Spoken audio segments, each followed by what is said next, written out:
Hello, everybody. Good morning, good afternoon, good evening, wherever you are. My name is Olapo, and I'm the one behind Olapo Social Hub. Um, Sorry, I've been away for a while. It's been crazy busy. Oh my gosh. So I think this today I'm just gonna thank my subscriber. Thank you for sticking to my channel. Please, I want you to subscribe, share my video, like, comment, refer people to watch my video for information that may help them in terms of if they are trying to pursue social work or a career in mental health or human services. So for today, I am going to be talking about what I did to get into social work, master's in social work, like once in one application. I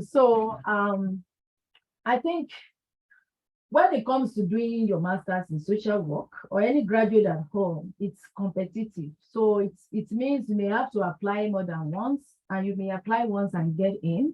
So for me, I knew that I was going to do my master's in social work. So when I was doing my bachelor's in social work, I put that into consideration. And I worked my ass.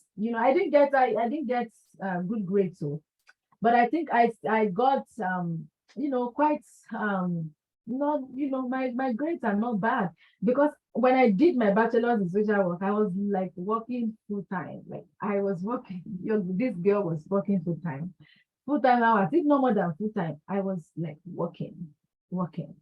My major practicum, I was working full time, and I was also doing internship. I was like, oh my God. I think that was the time that I fell in love with the coffee. I was like, I need to do this. So, but was it easy? No. It wasn't easy. Will I be doing that again? No, no, no, I won't. No, I won't be doing that again.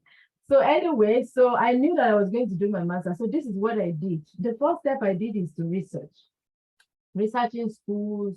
So their grade, the minimum grade you need to have, the tuition, right? The kind of program they are offering, like thesis or internship, distance, right? So then there were three universities that came to my mind then. So the first university was the University of Calgary. Excuse me, I just had a muffin.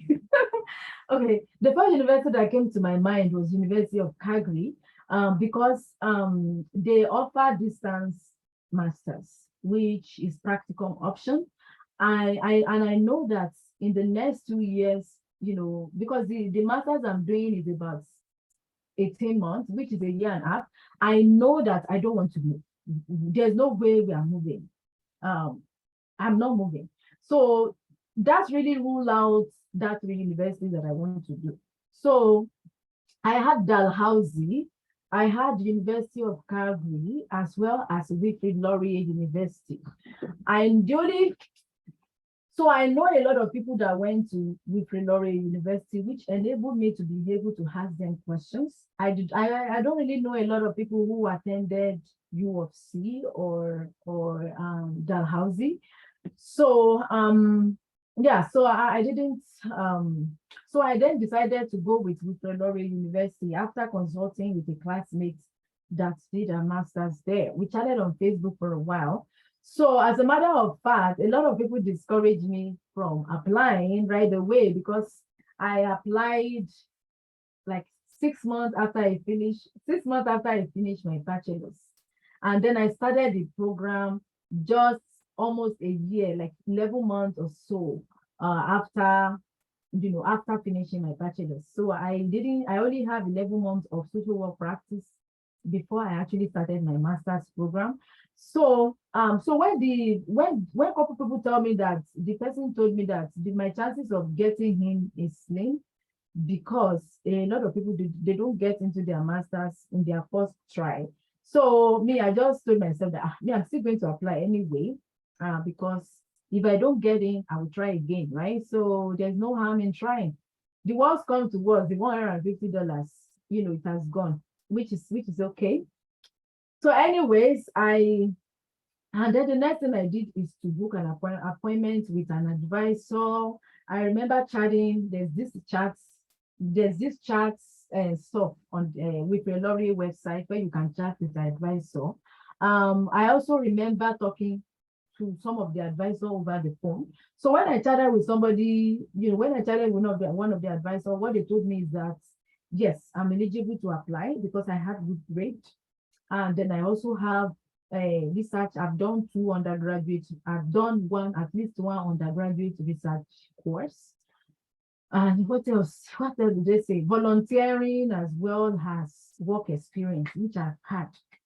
I think my major issue was, that I thought I was not going to get in because I only had 6 months of social work practice. But in total, I have 9 years human services experience. So because I've been working in the healthcare system since 2012. So that also counted as well, because even though I'm still working with people, I'm working in the hospital, I was working in the long-term care facility. So it still counts as well. It just depends on how you package your resume as well. So even though you work with people, you work with in the hospital, nursing, if you have nursing background, or make sure you add it to your resume so that they can see that you have that experience. So anyway, I still put in my application, and then I made sure I contacted the people that I was going to use for my reference. I contacted the professors that I have good academic and professional relationship with in social work. So two of them, I used them for my reference. I also used another Nigerian professor as a reference, making 3. Yes. And then I used my manager at my workplace as a reference, as professional reference, because academic reference is people that met you in school, maybe the professors you work with or your instructor. And then the fourth one is kind of like professional, like your workplace. It can be your clinical supervisor, your manager, or whatever, or your director of where you're working. So, and then it went really well. And then within 4 months, I got an email that you got congratulations, you got into the social work program, blah, blah, blah. So I was like, oh, Lee, like I was so happy. And I got the email at work.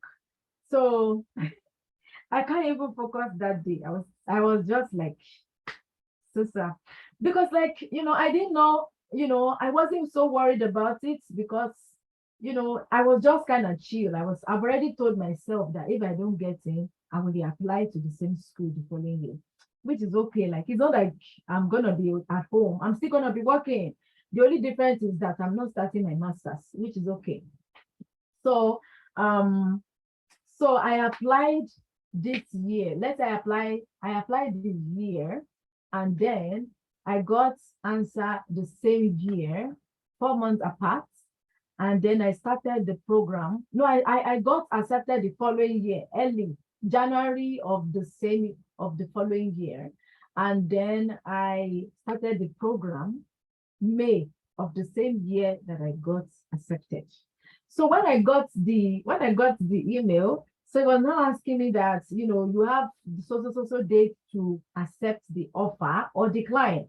It was that same day I got the offer, the email. It was the same day I click accept before I forget. You cannot delay that kind of news. Unless people from your village. They'll say my village people. This one is not my village people. So I click accept at my office that day. And then what else did I did? I forwarded the email to my husband, and then he called me at my lunch break. And then I told my mom. I told my mom, and what else? Then I shared with my coworkers, some of my coworkers that I got in. Because I just know it's just because my workplace, it's very, very like the space is like the atmosphere is very healthy and good. So there's some environment that you cannot just hold that kind of news to yourself. So I shared it because I know that we are very, very supportive team, and I'm going to need that support while I do this program and work with that. So anyway, that is it. Then I did the program I did the program for 15 months. The program was supposed to be for 18 months, but I ended up finishing 3 months early because I think that one is a story for another day. I overloaded some semester because I wanted to save money. I wanted to save money. So so the way Wilfrid Laurier charges for tuition is that Wilfrid Laurier does not charge you by class, like by course. They charge you by semester. So if you register, so a semester is 4 months, January to April, January, February, March, April. You can take 1 to 3 classes as a part-time student. That is the maximum you can take. If you like, take one, they will still charge you 2,400 for that 4 months. If you like, take 3, they will still charge you 2,400 for that semester. So there was a semester that I just see that these 2 classes, why is this standing alone? I combine it and say, no, I'm not paying another 2,500 or 2,400 for just 2 classes that is standing alone. So I just say join it with some semester that you're only taking 2 classes. So by doing that, I was able to save 2,500. Plus the school gave me small money, tuition credits. So the whole program that I did, if you're doing your master through Wilfrid Laurier University, be expecting to spend between $10,000 and $15,000, which is not bad if you're working, right? But for me, I ended up paying 10,500 or so for a master's degree because I did some calculations to make sure I save money, and then I also got money from the school. So anyway, and then the next thing is I graduated in Ontario. Holiday was done in Ontario. I was there for 10 days. Yeah, so it was nice to do my master's at that university. I enjoyed it. I decided to do my master there because I needed different experience as well from a different university. And then now, what is next? I don't know. I don't know what is next. I don't know what is next. I feel like learning is ongoing. Like either you're going to school to upgrade your degree or not. I feel like learning is something that is just like never stop. I don't know. So my plan right now is I'm just gonna be working in my current job, and try to take some continue or professional development classes. The one that I'm targeting is the leadership and management. I'm trying to target leadership and management. And what else? And I'm targeting the professional development it's 2 of them. It's 2 of them, maybe trauma. I don't know. It's 2, but I've forgotten. So yeah, so that is it. I'm gonna end the video here because I don't want my video to be more than 15 minutes. If you guys have any questions, please put it below and I'll be glad to reply you guys. There'll be times that I'll be doing frequently asked question video and I'll be posting it on my channel as well as they come. I'll group a lot of questions together. Yeah, so without further extending this video, bye-bye and have a very good week. Until next time. Bye-bye.